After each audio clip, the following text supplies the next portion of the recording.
Hello, and this is my Guam experience. I was stationed in Yokosuka, Japan, and so we went to Guam. It was America, and so people were happy to go to places like IHOP, like Jack in the Box. And I hope this doesn't offend anybody, but I call Guam Little Asia because they had a whole bunch of Asian tourists, and then the nationals of the land you hardly saw. So I was like, okay, are you sure this is Guam? Just making sure. But with me being on the DDG, we were parked elsewhere compared to the carrier. So walking distance to the next was about 20, 30 minutes. And there was frogs. We had to be mindful of the frogs. And there's birds on base that will literally try to pounce on you, which I think is crazy. But yes, the birds do attack you in Guam for whatever reason. I don't know who did what to piss them off, but they're still angry at you. They're still angry.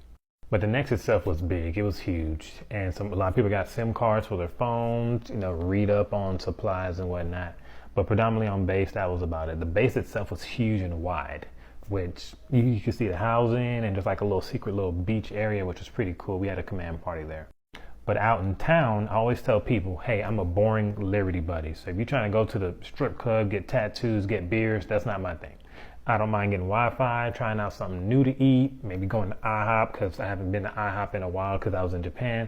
I'm fine with that. I'm fine with taking the early bus going to the city. I'm taking the early bus back. So we can take the 8 a.m. bus, but we're taking like the 8 p.m. bus back to the ship because I'm not dealing with no drunk people. I don't want to hear people slurring and cussing and who they ended up with. Nope. Let me get back early so I can take my shower. Then we could play Nintendo Switch on the mess decks because we were in Japan and we had Wi-Fi on our ships. So that was like a little flex. So we played Mario Kart.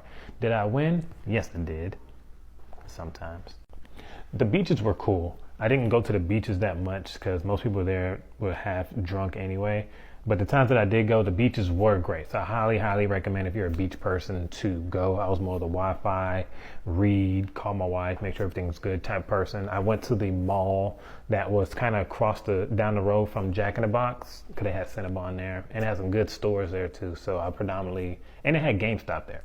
So I would chill there for the most part and hang out. And the people that have been to Guam 50, 11 times like myself and they said, oh man, it's so boring. No, there's always something to do. Have you gone deep sea diving?